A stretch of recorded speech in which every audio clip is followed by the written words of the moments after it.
প্রশ্ন কেন এত ভয় কেন? বাহিনী, কেন্দ্রীয় বাহিনী তো ভোটে বরাবরই আসে, এত ভয় কেন?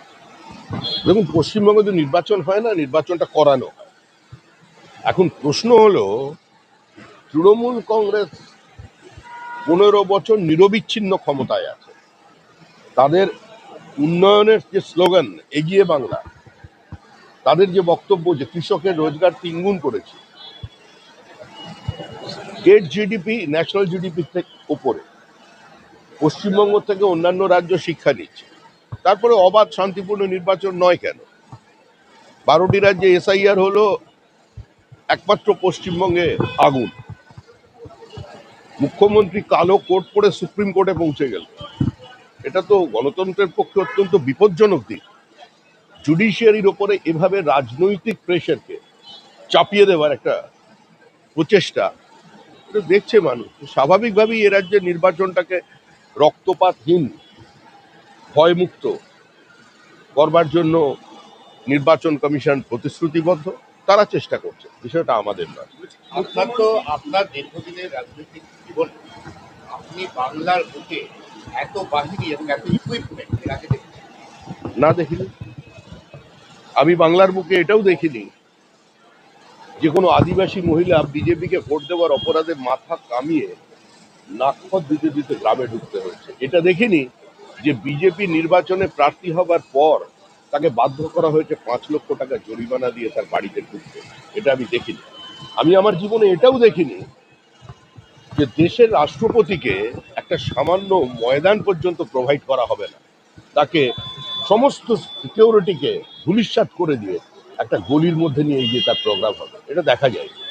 উত্তরবঙ্গে ভোটের আগে দেখা গেল যে যারা কেন্দ্রীয় বাহিনী আসছে তারা কিন্তু 24 জন অসুস্থ হয়ে গেলেন খাবার।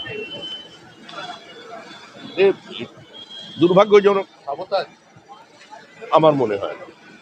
আমার মনে হয় কি হয় না, এই নিয়ে আমি কোনো বিবৃতি দিতে চাই না। তবে তৃণমূলের পক্ষে সবই সম্ভব, এগিয়ে বাংলা তো। গাড়ি তল্লাশি নিয়ে কমিশনকে চোখ মমতা, তার গাড়ি কেন্দ্রীয় বাহিনীকে যে তল্লাশি করতে গিয়েছিল দাবি করেছেন তৃণমূল।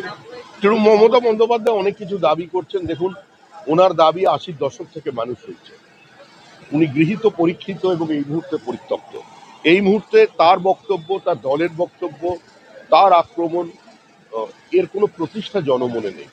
যেখানে মানুষ এই বক্তব্যকে গ্রহণ করছে না, সেখানে বিরোধী দল হিসাবে আমরা কি করে এর প্রতিক্রিয়া? মমতা বন্দ্যোপাধ্যায় পরে শুভেন্দু অধিকারী, আর আজকে শুভেন্দু অধিকারীর পাড়ায় অভিষেক ব্যানার্জি। এটা কাকতালীয় বিষয়। শুভেন্দু অধিকারী একজন স্বাভাবিক নেতা, ন্যাচারাল নেতা। তিনি মুখ্যমন্ত্রীকে নন্দীগ্রামে হারিয়েছিলেন। তৃণমূল কংগ্রেস 5 বছর ধরে বলেছে এই জয় লোডশেডিংয়ের জয়। লোকসভা নির্বাচনেও নন্দীগ্রাম সেগমেন্ট থেকে তৃণমূল কংগ্রেস লিড পায়নি, সেখানেও আমরা অনেক এগিয়ে আছি। এবারে গতবারের থেকে 20 গুণ বেশি ভোটে জিতবে নন্দীগ্রাম, আর ভবানীপুর থেকে বিজেপি প্রার্থী শুভেন্দু অধিকারী নির্বাচিত হবেন।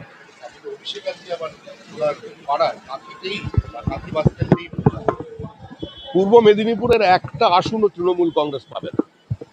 আপনি বাস স্ট্যান্ডে প্রচার করতে পারেন, ছাদে প্রচার করতে পারেন, পুকুরে ঝাঁপ দিতে পারেন রাহুল গান্ধীর মতো, আপনি একটু দূরে গিয়ে দীঘাতে সাঁতারও কেটে আসতে পারেন, কিন্তু তারপরেও পূর্ব মেদিনীপুরে তৃণমূল কোনো আসন পাবে না। কোনটা